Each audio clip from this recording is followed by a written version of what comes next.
Welcome everyone to NAMI New York State's second installment of the Hannaford Wellness Wednesday series, Mental Health in the Workplace. We have collected some really outstanding individuals for our panel to talk about their own organizations and what they've learned, particularly in the past year, about fostering a mentally healthy work environment. A few housekeeping notes. Please mute your line for the presentation. If you have a question for one of the panelists, please enter it in the chat, as we'll save time for questions at the end. We will be recording this presentation. Before we start, I would like to acknowledge Angela Krieg, who is generously providing her time as a graphic recorder to provide a visual note-taking of today's panel. We will be sharing Angela's work following the presentation along with the Zoom recording. Angela, would you like to say a few words about your work? Sure. Hi, everyone. Nice to be here with you. So if you can see my screen, I have this going on and I will be able to draw live and you'll be able to watch the presentation take a visual form. This is a great way to be able to enhance memory as well as being able to really just see what's being talked about. Feel free to pin my screen at any point to be able to watch me draw. I'm drawing live and I'm looking forward to this. Wonderful. Thank you so much. And what did I just do here?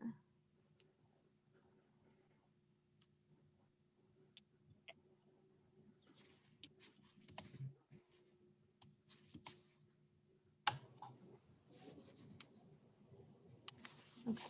All right. I would also just like to point out that while we have all been through a lot during the pandemic, we wanted to acknowledge the particular struggles of our frontline workers. NAMI has gathered resources on its website for those working on the front lines, and NAMI New York State is available to offer presentations specifically to frontline workers as well. And now I'd like to turn this over to the NAMI New York State Associate Director of Public Affairs, Matthew Shapiro, who will be facilitating the discussion today. Thank you so much, Wendy, and welcome everybody. Thank you for being part of this important discussion. Building mental health in the workplace is such a priority for NAMI New York State. And we're so grateful to have this opportunity to feature these experts and help everyone learn more about how we can create mentally healthy communities and mental wellness in our workplaces. So, jumping right in, obviously we have so many partners that go into making these type of efforts a success. And of course that starts with our corporate partners as well. So our first guest, I'm very honored to welcome Tracy Ford, who's currently the Wellbeing Program Manager for National Grid's U.S. workforce. So Tracy, thank you for joining us. Great, thanks for having me. I'm really excited to be part of this conversation today. As you mentioned, I'm the Wellbeing Program Manager for National Grid. I am actually in New England. We also have locations in New York. I've been with National Grid for the last 6 years or so. My background actually isn't as a mental health professional. I have a background in exercise physiology. So I've spent the last 25 plus years working in the employee health and wellness program area, developing resources, developing a strategy around both physical well-being and mental well-being, because we know they are so closely tied. Previous to National Grid, I was with Blue Cross and Blue Shield of Rhode Island. So thanks for having me here today. Thank you so much. And next, again, obviously National Grid's a huge business, a huge company, and to have that type of position, such a unique thing to a big business, but obviously all sorts of businesses are able to foster mental health in the workplace. And next up we have Jenny Thornton, who's joining us from Terrakeet in Syracuse, and she does their Human Resources Director. So Jenny, thank you so much for joining us. Yes, hello. Thank you so much, Matthew and Wendy. I really appreciate the invitation to be here. I work for Terrakeet, and at Terrakeet, we love a good visual. So I brought some slides along with me that I think Wendy is going to try to get up. Either way, they really just tell you that my name is Jenny Thornton. I've been in the HR field for over 20 years. I'm a high school graduate of the Syracuse City School District, a graduate of Le Moyne College, also here in Syracuse. And There we go. We're getting him up there. And where I decided to enter the field of HR, and I started my career at Pro Literacy, which is an international nonprofit headquartered here in Syracuse. And I spent 14 years there. I'm now the director of HR at Terakeet, where next week I will be, actually 7 days from today, I'll celebrate my 7-year anniversary. Also have been involved as various trustees or directors with a couple of nonprofits throughout my career. And I'm currently the president of the Growing Place, which is a local child care center that's near and dear to my heart. The next slide gives just a little bit more information about Terakeet. We are an enterprise search engine technology company headquartered here in Syracuse, but with employees all over the country, actually one in Canada as well. I don't do any of that. I don't do any of that search engine technology stuff. When I was hired, I was right around the 100th employee, and now we are well over 300 employees. So we've experienced a lot of growth, which has been very exciting and very challenging. And one of the things that we've tried to be very intentional about is being as people focused as possible. And I'm proud to say that we've landed some very cool Best Workplace awards. And while it's always an honor to be recognized in that way, we really value the feedback that comes through those award processes to tell us whether or not we're on the right path as an employer who values its people. So the next slide here shows sort of how we think about and in what areas we've developed programs around mental health in 2021 specifically. First of all, we know that each slice of this pie that you see affects our own mental health and therefore the mental health of all of our employees. And, you know, when I introduced myself just moments ago, I told you all about my professional life, but I left out large swaths of my identity. You know, I didn't tell you that I'm a wife. I married my high school sweetheart. I'm the mother of 2 teenagers, a boy and a girl. I have 2 dogs, and you know, I'm a daughter and a sister, and I deeply value my familiar relationships and spending time with family, and probably a dozen other things that sort of make me who I am, and define my set of are so crucial to my core values. And every single person that I work with has these things going outside of work that affect their mental health. And we've tried to be really intentional about focusing in each of these areas that you see here, whether it be through dialogue, via employee benefits, education, et cetera. And if I'm being truthful, this pie looked very different a couple years ago, and certainly prior to the pandemic, with fewer slices. As time goes on, we just learn more and more about what does or has the potential to impact the mental health of our team. And we're really working hard to do our part to support our employees. And being mindful of this, it really has some attractive side effects as an employer. It promotes loyalty and results in employee retention and recognition via those workplace awards that I was talking about. But even more importantly, it's just simply the right thing to do. The way we look at the employment relationship is just like any other human relationship. It needs to be mutually beneficial. And in terms of effort, it can't be one-sided. If we want our employees to work hard for us, then we need to work hard for them.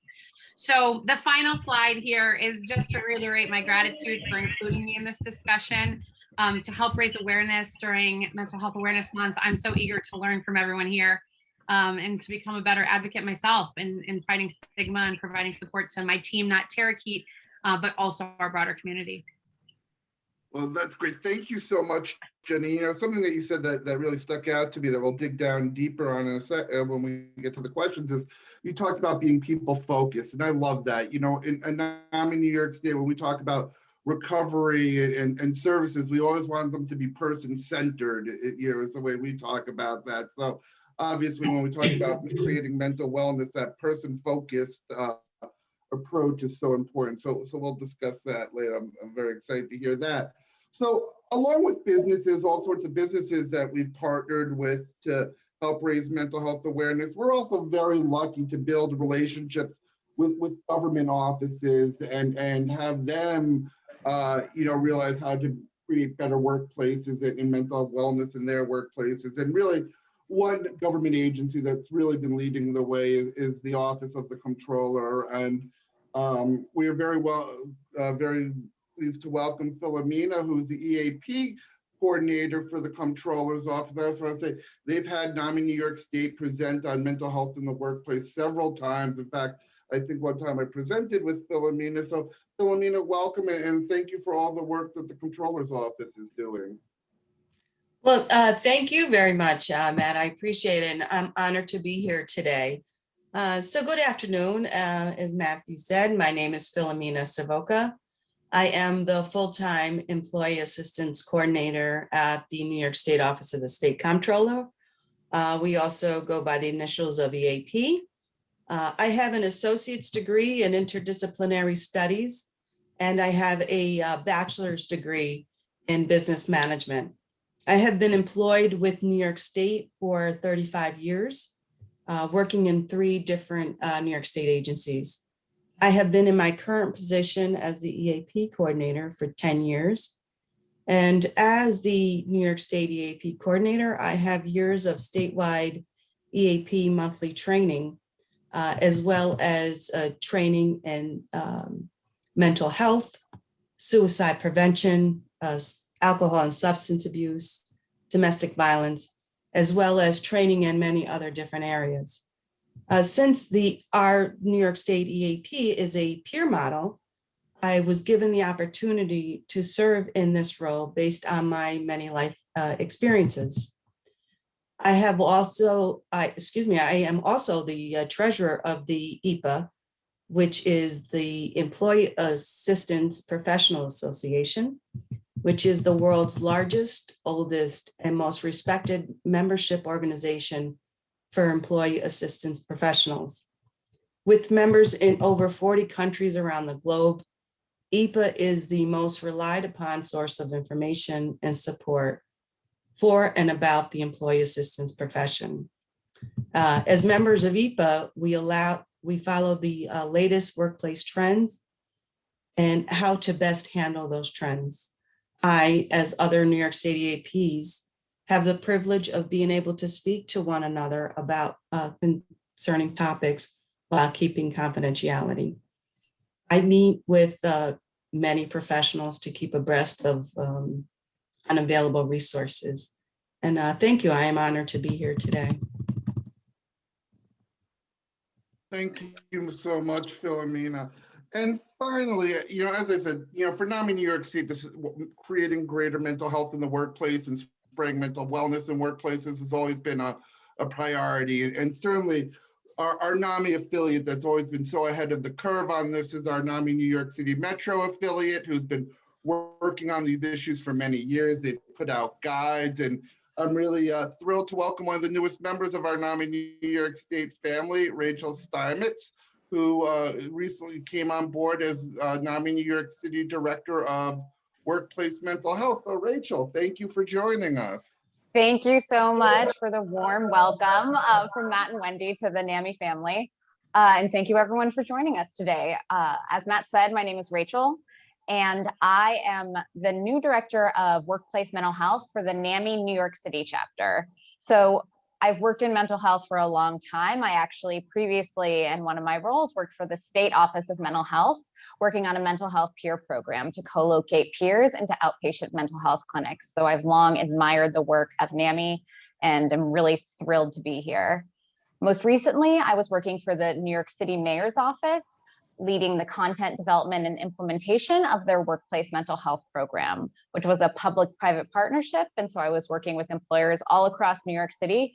And I was doing this both prior to COVID and right when COVID hit. So it's been a really interesting journey and really important time to be part of workplace mental health. So thrilled to be here and excited to talk and learn from you all. Thank you so much, Rachel, and we're so excited to have you on board, as part of the NAMI family and here today, and really learn your perspectives and what you're seeing on these issues. So obviously, as you kind of said, I think the conversation around workplace mental health has changed over the past year, as many things in our lives have changed. So kind of looking back before our whole lives kind of veered off course a little bit. So I'm curious from learning from all the organizations, what actions prior to the pandemic did your organizations take to implement workplace mental health and mental wellness.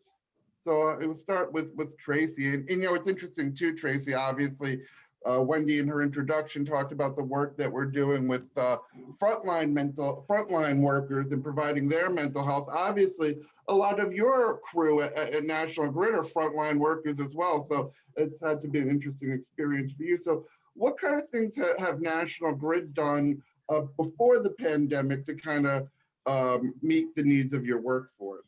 Yeah, so we really started to ramp up our mental well-being components of the wellness program in early 2017. We really put a lot of effort into building that part of our well-being program. So we, of course, enhanced awareness of our EAP program, which offers work-life support as well as crisis management support for our managers when they need to consult with an employee with performance issues.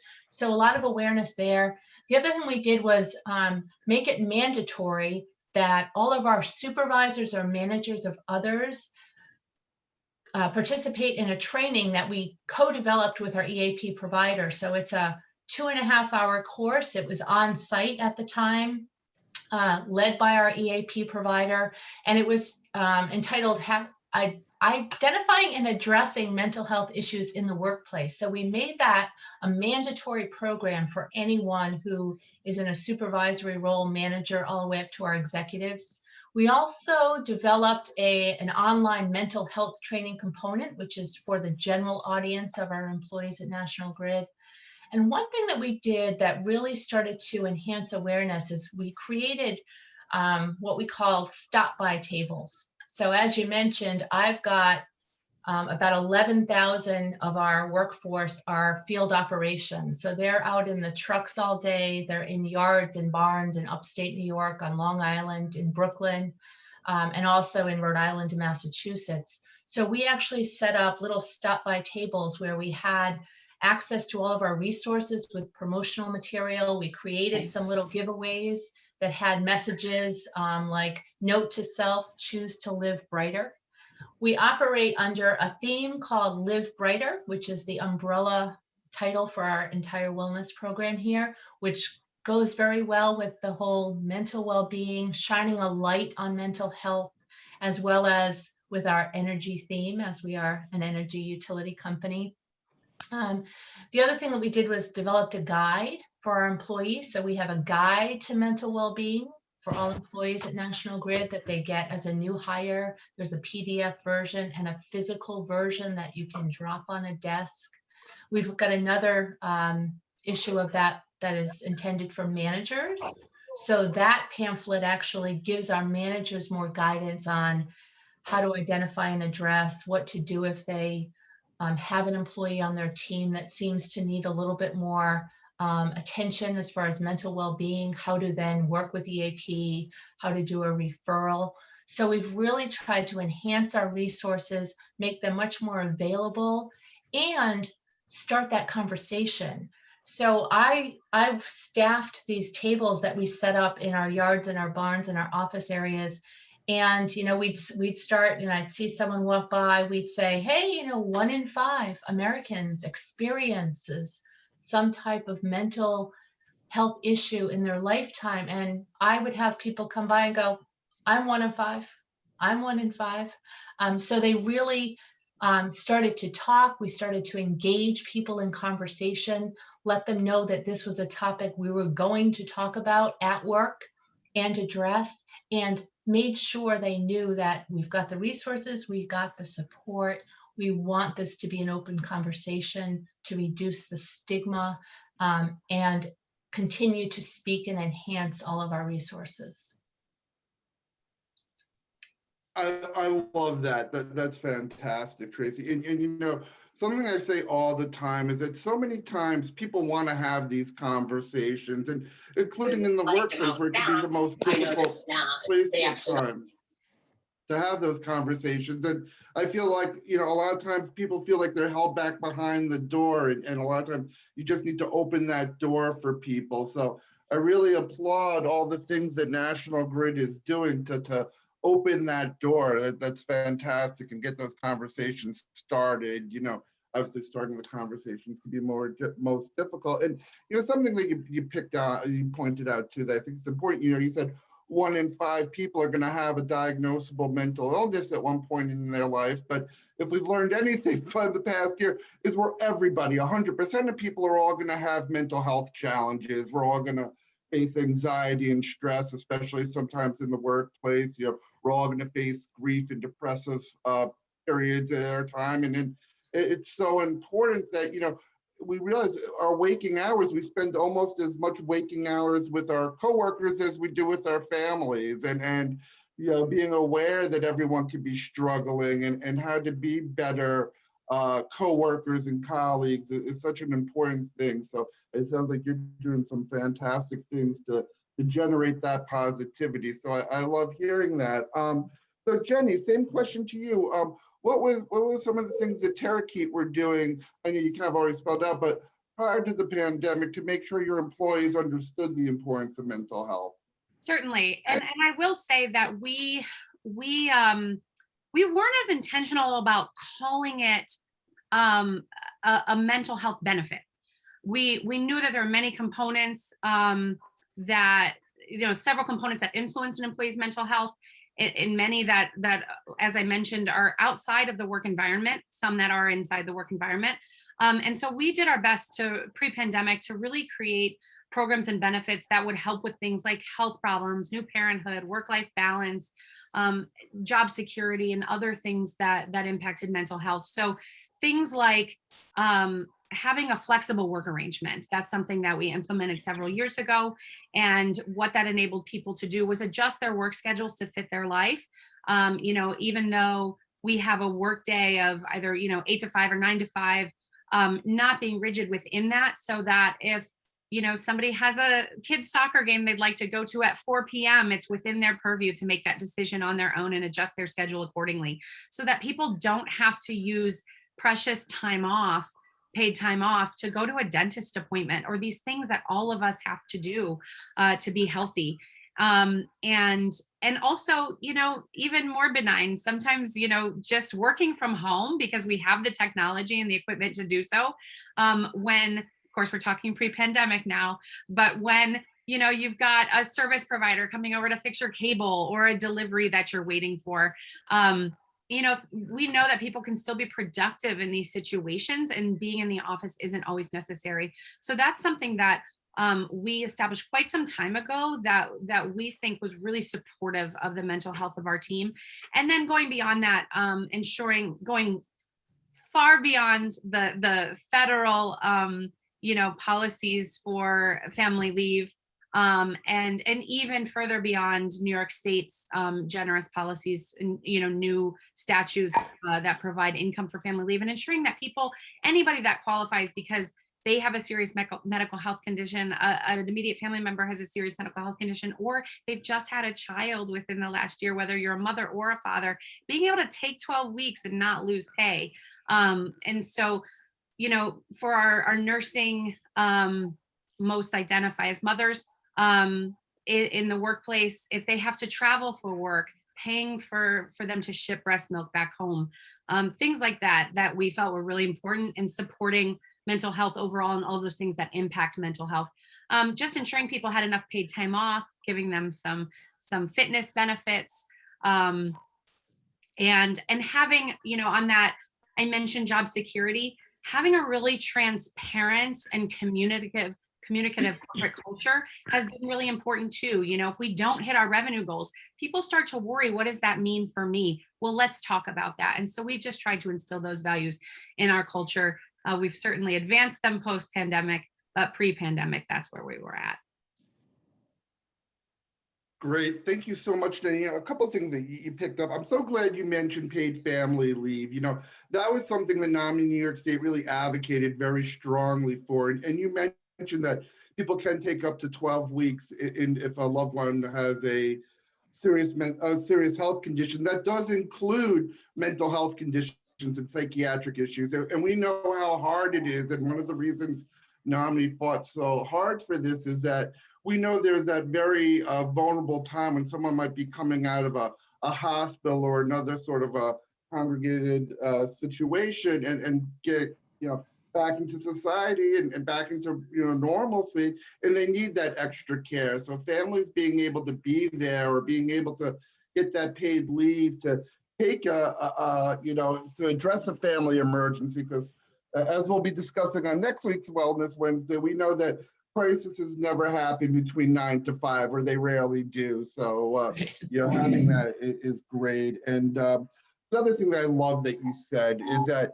you didn't want to frame it as a mental health issue. And I think that's so great, because we at NAMI are always trying to talk about how you can't have physical health without mental health, and mental health without physical health is all one. And it's a very holistic approach. So I'm glad you're not just worried about the mental health of your employees, but the overall health of your employees. I think that's fantastic. So thank you for sharing all of that with us. Philomena, what were, you know, you kind of touched on in the beginning, I know, you know, you've had big mental health in the workplace days, but what are some of the other things that the comptroller's office was doing pre-pandemic to address the mental health needs of your employees? Yeah, so, you know, at the comptroller's office, we're just one agency of, you know, about 2,700 employees statewide. We're just one agency of so many agencies in New York State with approximately 250,000 employees. But, you know, the comptroller, the New York State comptroller, Thomas DiNapoli, is very much involved in the needs of our employees. We have, you know, as many New York State agencies have, we have a division of diversity management. So if someone feels that, you know, they need a special, reasonable accommodation or some kind of special assistance, you know, that office is there. If they have, you know, a physical ailment that they need assistance with maybe aside of, you know, their doctor, we have a nurse's office, as well as, you know, myself as the EAP coordinator. So depending on the employee's concern, they may visit any or all of these offices to assist them. But as the EAP coordinator, I host a variety of lunchtime seminars on a variety of topics that may be of concern to our employees. So I sort of, you know, try to be on the lookout to what's going on. What are employees coming to see me about? Is it elder care? Is it, you know, a financial issue? Is it a childcare issue? And depending on what their concerns are, I try to host lunchtime seminars to address some of those issues. You know, elder care, things like that. I've had seminars on mental health issues where I've actually had NAMI New York State present on a couple of different occasions. I do things like conflict resolution, domestic violence, and things like that, just to help them out as much as possible.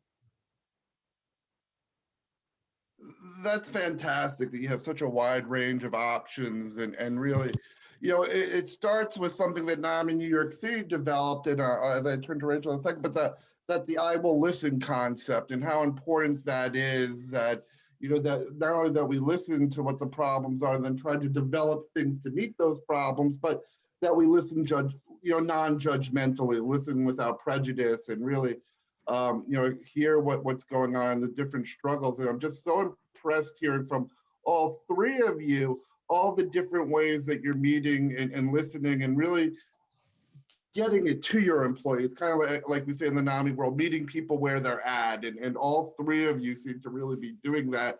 I'm just curious, Rachel, as we're kind of discussing this, did you know some other best practices or other things companies were doing to help foster this type of mental wellness in workplaces pre-pandemic?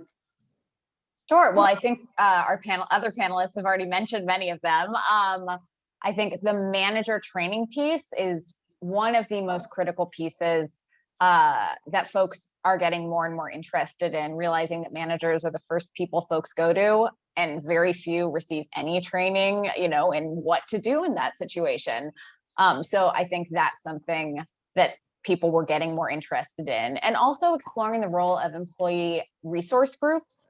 That's an area that we've seen many different companies starting their own mental health employee resource groups.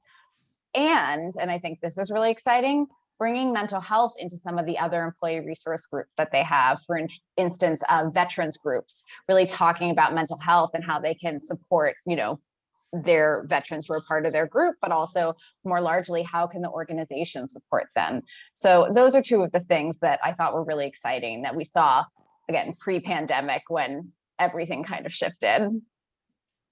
Well, great. Thank you, Rachel, for sharing. So as you that was a nice bridge. So of course, everything did shift, about 15 months ago. It's hard to believe it's all like zoomed by now. We're coming out of it, but obviously this has been a very difficult and a very traumatic year, and I'm sure it's impacted all of your organizations differently.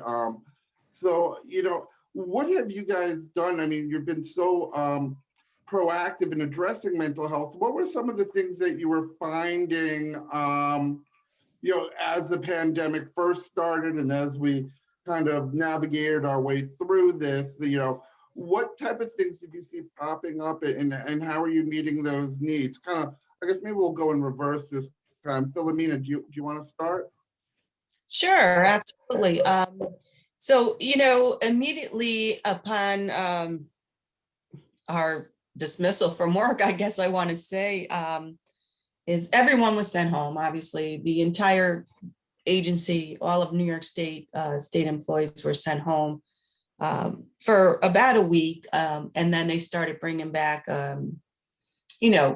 obviously individuals that could not perform their job elsewhere, but in the workplace. But I immediately sent out blast emails to all of our employees, reminding them that EAP is here. And it included a list of resources that I can provide for them, that I could provide for them, while promoting the many resources shared by the network of EAP coordinators in the capital region, as well as the rest of New York State. I continue to send out bi-weekly blast emails on a variety of topics, whether it is on Project Hope or Headspace, or news articles pertaining to mental health and physical health, etc. I always include my contact information so that it is readily available to them. As most of us in New York State government, I am working from home. I have my office phone forwarded to my cell phone here at home. Employees continue to contact me as if I were in the office. In fact, in the last couple of months, it has shown that an increase in the number of employees that are contacting me, seeking help in a variety, with a variety of issues. I think we have a tentative plan right now with New York State employees that we will be returning to work in July. And I think what that employees are really starting to think about what may be affecting them and how they can start addressing some of those issues now. That's really interesting. And I'm wondering, Philomena, in your experience this past year, do you feel like people have been more willing to discuss or come to you with these issues than maybe they have in the past? It's funny that you asked that, because normally I'm sitting in the workplace and my office is kind of secluded so that people can feel more comfortable coming into the office. And initially, when we were initially sent home, the calls were very few and far between. I think people just didn't know what to expect. However, now people are really starting to reach out more. I think they feel more comfortable talking over the phone and over email, or our team, we have Teams meetings. They can, that we can talk with employees over. And I think they do feel more comfortable in that scenario. I think it will be some time before I can see clients in my office, just because of the confined area. I mean, it is an office, but it's a small office, and we will not be 6 feet apart. So I think I will have to continue, speaking with employees over the phone and over email and over, things such as Zoom and Teams. That's great. I'm glad to hear the increase. Jenny, how did, how did Cherokee kind of pivot during the pandemic and kind of deal with these new type of mental health issues that have popped up during this past year? Yeah, so we decided that we would all work from home on March 12th, which was a little early. We decided pretty early on. We were really well suited as a technology company and all with the equipment that we needed to work from home. So we made that call, and I think, everybody we're going to do it for the next 2 weeks, right? Like, that's what we all thought, like, a couple weeks and we can get back to normal. And obviously that wasn't the case. And so everybody sort of had this sort of surge capacity, we're all in this together, we'll make it work, we can do this. And as that started, you really felt it start to wane personally. And you started to feel that wane among your team members. And at that point, we decided that we would run individual check-in calls with every single team member. So 3 people from our HR team, our people team, scheduled at least 15-minute calls with every person in the company. It was extremely time consuming, but it proved to be one of the most impactful things we did. And, we had a set of guiding questions. And so we were able to document some themes and take that information and address it, to the whole organization. But we were also able to dig in and resolve some crises for some particular individuals. And that really, and then every other month after that, we would try to follow up in some way, whether it was a team survey or checking, having managers do the check-ins, different formats to try to collect the same information, which is, how are you doing? And it really being that simple. And the impact was tremendous in our ability to address really important things, but also just to send the message to the team that we care about you and we care about what you're going through. And sometimes that was enough for people to kind of keep going, to extend that sort of surge capacity. And, there were a lot of watershed moments in 2020. It wasn't just the pandemic. When George Floyd was murdered, we used that same philosophy, and we reached out individually to anybody on our team who identified as Black, just to say, hey, I don't know what you're going through. I can only imagine what you're going through. But if you need time, if you need space, if there's anything we can do, we want to be here for you. And so we same thing when 6 Asian women were murdered in Georgia. And so those things, that was the most impactful thing that we did, is what you kind of already articulated, Matthew, which is, we will listen. We want to hear you. Beyond that, we doubled our EAP allowance for counseling visits. It really just wasn't that huge of a financial lift. And we know that easy access to counseling is really important. And we did get a little bit more intentional about talking about mental health benefits, because that stigma started to introduce itself as we were identifying people in crises. We realized that we needed to tell them, look, this is the same as a leave for a physical illness. This is a serious medical health condition that requires healing. And so, you work with your physician and you tell us, they tell us what you need. And that's just the way it works. And we have the benefits to support that. And you should take advantage of those as employees, and empowering managers to do the same thing. So really just ramping up our education around those mental health paid leave benefits. And even, with our new hires, we brought in a lot of new hires over the course of the last year. And even just talking about, hey, in this central New York area, in-network mental health providers can be a little bit of a pitfall. So, that might be something that you want to look into if you have an existing mental health provider, is seeing if they're in network or out of network, and working through that, just trying to destigmatize it by talking about it more, and then really ramping up our diversity and inclusion resources.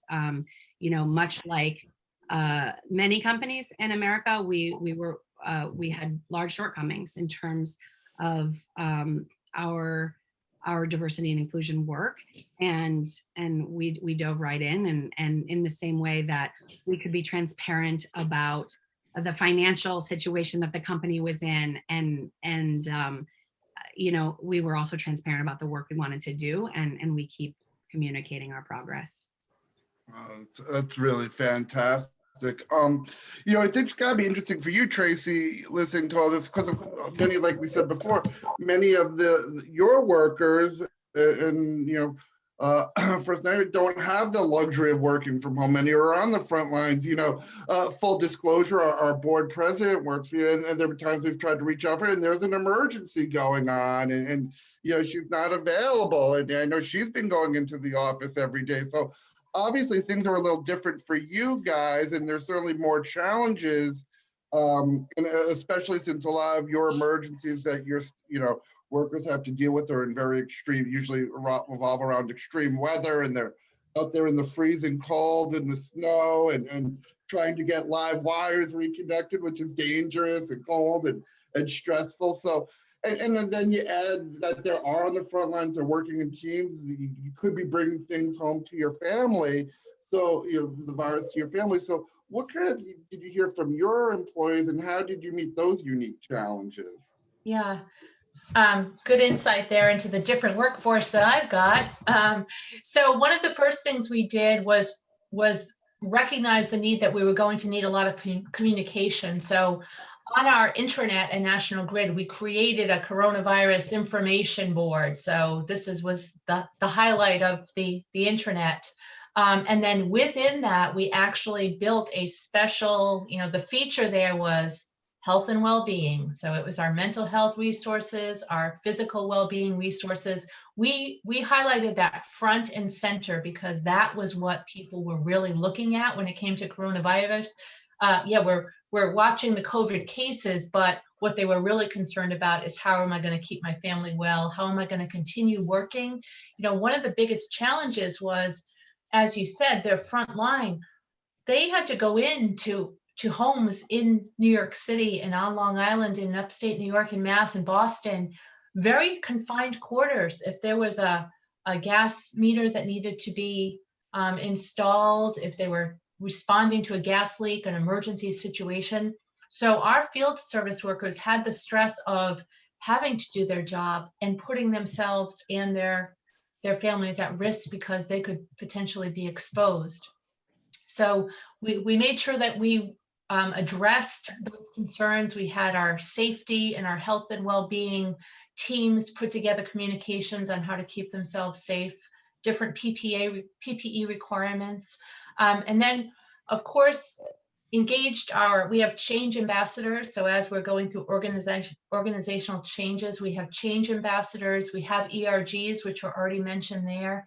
And then our HR business partners were also essential because we added extra promotion for them, but they were key in actually letting us know for each of the businesses they managed what the needs were from the workforce, whether it was field or at home office-based workers. So we took a lot of feedback from them, did a lot of scheduling, as Philomena mentioned, a lot of seminars, lunch and learn, actually all different times of the day because lunch may not be at noontime for our workers. So we did sessions with our EAP on isolation. We did sessions on COVID stress, on the social unrest, learning how to work at home with your family, the school situation. So lots of education, lots of support from our EAP, getting folks together on a call whenever possible and recording those calls for those who couldn't take the time out in the middle of the day to participate. A lot of that with just education, and then really encouraging our managers, whether they were field or office-based, encouraging our managers to take the extra step to reach out to their workers that they weren't now seeing on a daily basis, to tune in to where their heads were when they were doing their jobs or what type of challenges they were having. That's one of the biggest things with this work at home remote workforces.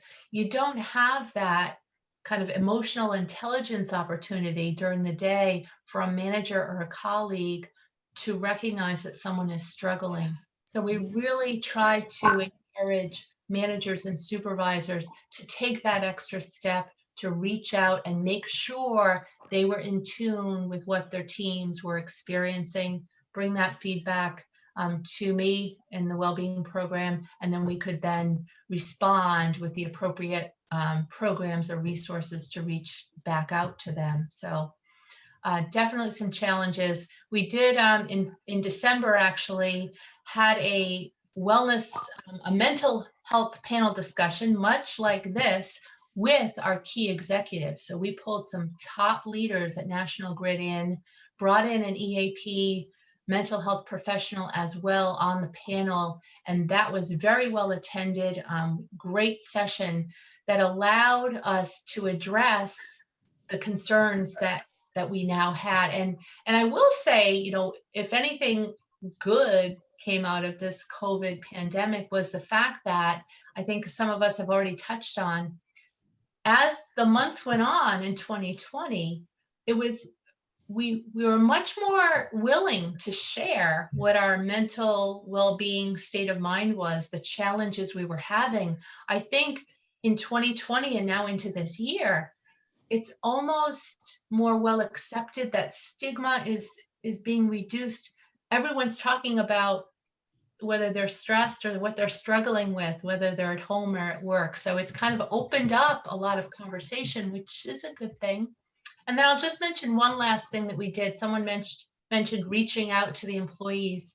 So we actually had our team, we have athletic trainers who service our field service folks here from a musculoskeletal standpoint.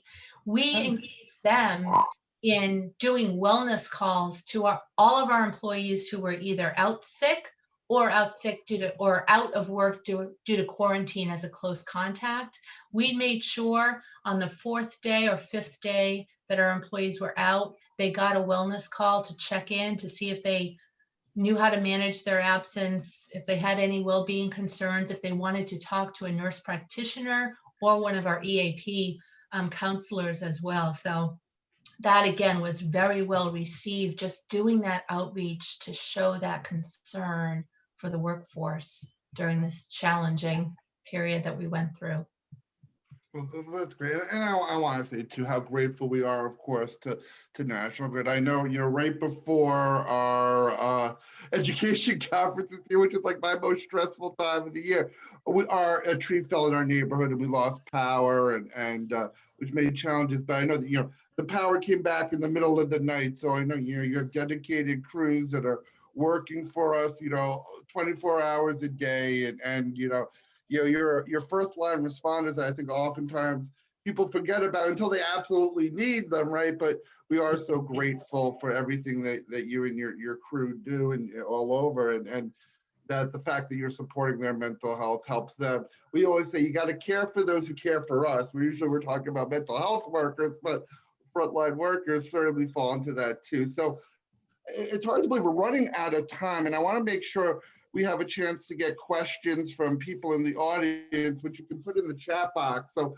I want to ask one more question to Rachel as people start putting questions in the chat box. You know, we heard today about, you know, these obviously 3 very unique workplaces that are so dedicated to these issues and doing so many things to address their needs of their employees and really meet them where they're at, which is so impressive. But we know not every workplace is like that, of course, and many, you know, may not have an EAP coordinator. We didn't really get to talk all that much about the specific things that EAP coordinator does, but, you know, what would somebody do, Rachel, if either they're struggling with their mental health, or even something that we see a lot, you know, they see a coworker who they might think might be struggling with their mental health, especially now, you know, we kind of have this unique glimpse into people's lives, right? When you're on these Zoom calls and there might be, you see some people have more stressful home lives going on than others. So what can people both do if they're concerned for themselves or they're concerned from a colleague and they may not have the type of supports that we have here or that we've been discussing today? And as Rachel answers, please, you know, if people have questions, put them in the chat box. So thank you, Rachel. Yeah, absolutely. This is something I definitely work with employers a lot on what to do in this kind of situation. And so I think for all of us, if we ourselves are having a hard time, we're seeing our colleagues struggle, it's important first to, really check in with ourselves and make sure that we're, taking care of our own mental health. I think it can be very stressful when you're seeing other people who may be having a hard time, to remember to take care of yourself. And then really try to think about the behaviors. It can be harder because we're not in physical spaces anymore.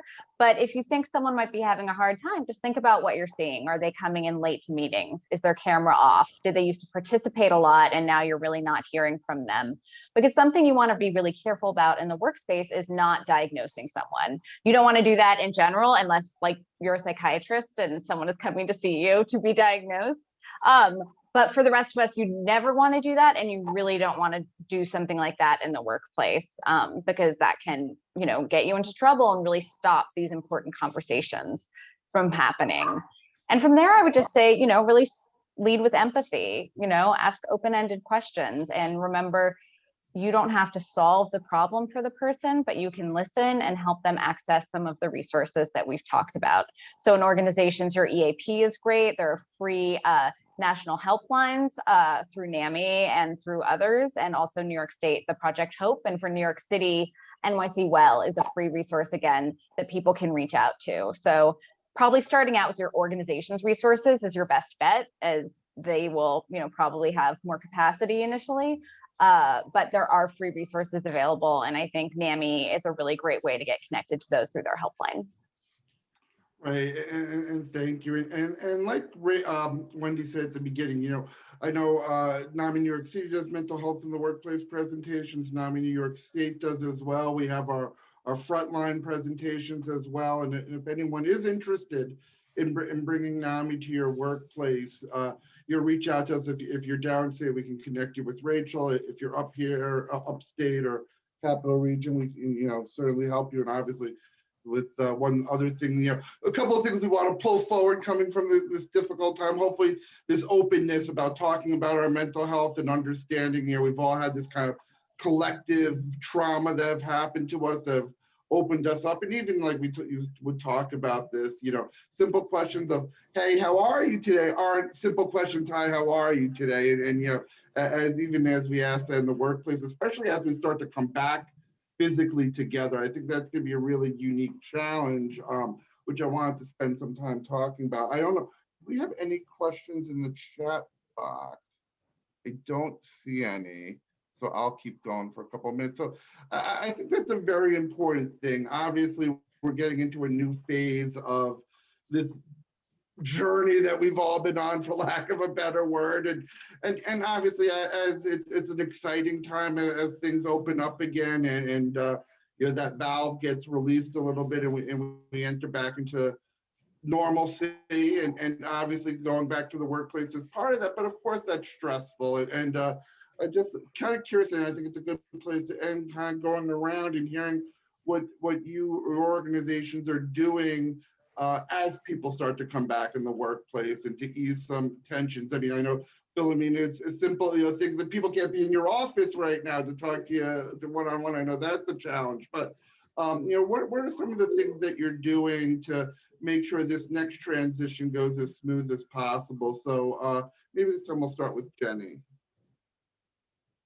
So for us, we have some unique practical challenges because we've grown so significantly in employee size over the course of the pandemic that we literally cannot fit in our office space, even if it were organized the way it is now, which kind of has people sitting on top of each other. So we've got some work to do, just practically speaking, before we can even figure out how to make that work, within New York State guidelines.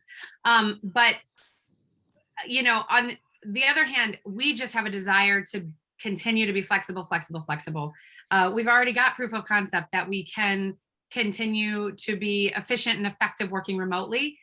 We understand that doesn't work great for everyone. So we do want to provide the opportunity for folks to come back into the office, especially those that want to, but we don't want to force anybody either. And so we really want to just create a transition that is open to many different forms of work and that meets people, as you said, Matthew, where they are. We know that there are varying degrees of comfort with where we're at in the pandemic. We know people have immunosuppressed people may not be able to get vaccinated, or vaccines won't be effective, or for other reasons, people won't or can't. And so for us, it's just really doing more of what we've done. So, which is to be flexible and to provide people the opportunity to make choices. So look, I gotta ask you a question too, Jer. I was wondering this before, you guys are like almost bending over backwards to meet the mental health needs or the overall health needs of your employees, and taking a lot of extra steps. And I think some companies might think, why are they doing all of this and that all this extra work? What do you think have been the results of that? And how is doing so much dedication to your employees' overall wellness, how has that helped the overall business, and do you think? Yeah, it's absolutely a win-win. So I kind of touched on it or glossed over it a little bit in my intro, which is like, there's a very practical benefit to doing this stuff, and that's retention. We're not spending money training new people. Our retention rate is near 90%, which is really good, especially in our industry. The pandemic may have helped that a little bit. People weren't really looking to jump ship, when the job market was volatile. But we get a lot back. We get people that work hard, that are committed and dedicated. And when we need them to go the extra mile, they go the extra mile because we did that for them. It's just like any relationship that you have with a friend or a brother or, anyone, a partner. When you're both giving, when you give, you get back, and in a healthy relationship. And so that's ours. It's kind of like a no-brainer. Also, I think there's this sort of, I always have a hard time articulating it. I need to improve my elevator speech, but there's this sort of like idea in some of our minds that a professional relationship is somehow different, that there are some really stringent guidelines that need to be followed. And sure, there are laws and things that protect employees or employers, et cetera. But people are people, and that's what a business is. We're a bunch of people working together. And so that just is our philosophy, that we have to treat it like a real relationship for it to be productive. And for us, that we get a lot back. Well, that's great. There's so much to learn from there. Real quick, Philomena, what's the comptroller's office do? I know you have, like you said, July 1st is everyone has to come back, and obviously you have a very large office as well. So how do you, what are you kind of steps are you taking to try to make that a smooth reintegration? Yeah, so the July 1st is tentative at this point. We've had several tentative dates that have been changed. But, Jenny really just said it all. When you have a good relationship with your employees, you're really cutting back on the cost of training and hiring and, new people. It takes a lot of time and effort and finances to do that. But, I've noticed that a lot of employees are really not happy working from home. And I think it's because, they're dealing with the kids in the same space, and they're trying to, everyone's on a different computer trying to do their work for the day. And it's stressful. And then there's some individuals that may feel very isolated and are getting depressed as a result of that because they're feeling very isolated. So, I've reached out to executive management, and although as the EAP coordinator, I present every 2 weeks at new employee orientation. Yes, we hire employees every 2 weeks. And, I present to them what EAP is and what EAP can do. And I also do a training for supervisors, but I have spoken to executive management, and, I want to sort of update that. And I want to be able to present to all the supervisors and all the management within the agency prior to coming back, and sort of repeating that because let's face it, we retain like 15% of what we learn. So if we can do it in a repetitive way without seeming repetitive, I think that would be a good training for both management and supervisors. Because let's face it, the manager or the supervisor is going to be the first person or persons to notice an employee acting differently, and the manager or supervisor can suggest EAP to the employee. However, EAP is voluntary and it's ultimately up to the employee to visit me. They can suggest that they come down and speak with me. Great. And real quick, Tracy, I know you guys have already been kind of hybrid and a little ahead of the curve of having workers come in, but as we get to this next step, what are some of the things that National Grid is doing? Yeah, similar to some of the others, we are really focusing on that flexible workforce. So we know we've got folks who are happy at home, and we are happy to make them more comfortable at home. So we are actually allowing our at-home workforce, if they choose to stay mostly at home, we're making sure that they have the option to set themselves up with ergonomic furniture that they can purchase, a sit stand, chairs, that type of equipment to keep them healthier and happier at home. And for those who come back in, really being aware now that they may have different childcare situations at home, summer camps. Are we going back to work? Are we not? How can we enroll? Are the camps going to be open? So just being really aware of some of the challenges that the folks who will be returning will be facing, so we can manage those as well. And then, of course, recognizing and continuing to acknowledge the work that our frontline men and women have done for the last 15 months. They've been at it the whole time. So just continuing to acknowledge their service, recognize that, and maintain our safety and our health and our well-being programs and resources for them. Yeah, for me, going back to the office, it's gonna be very hard. I've had this great office assistant, and I don't know how I'll be able to work without her. But well, I want to thank all of you for what you do every day to help your employees. Obviously, what you're doing is fantastic. And before we did leave, I did want to check in with Angela too, and we'll highlight her screen and see some of the key takeaways that she took from this, and we'll certainly share the video representation. But again, I just really want to thank all of you for being here today and all the tremendous work that you're doing. You're making such a huge impact on the people that you work for, and a lot of those people in turn care for us. So thank you so much. And Angela, did you want to just kind of wrap us up with some of your key takeaways from this? Yeah, definitely. Oh, wow. So this is what I've been able to collect so far of the information, and I'm really hearing this really big sense of flexibility. That's a really big theme and takeaway, as well as the importance of building safety within the workplace, and a lot of what you've been talking about with making sure people know that they can talk about this stuff and such, because it's hard to get people to talk about it, especially in a work context. So I've heard a lot of really fantastic things about, making sure that the companies you're working for are transparent, to know that we are here to hear you, and you're not just going to be ignored, and it's just a checklist. And so those are a lot of the key takeaways, and I'm still building it out a little bit, but this has been really fantastic to hear from you.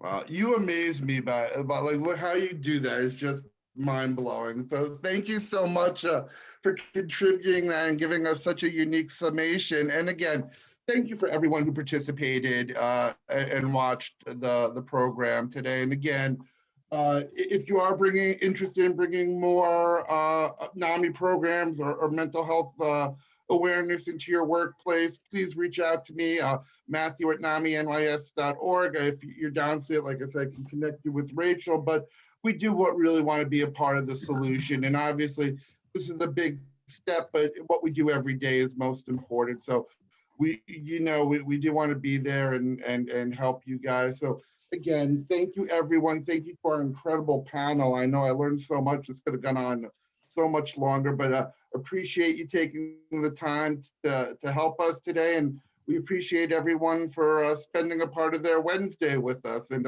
we'll see you next week, hopefully, for our next Wellness Wednesday. Have a good one, everyone. Thank you so much. It was an honor. Thank you. An honor to be here. Thank you. Thank you. It was an honor having all of you.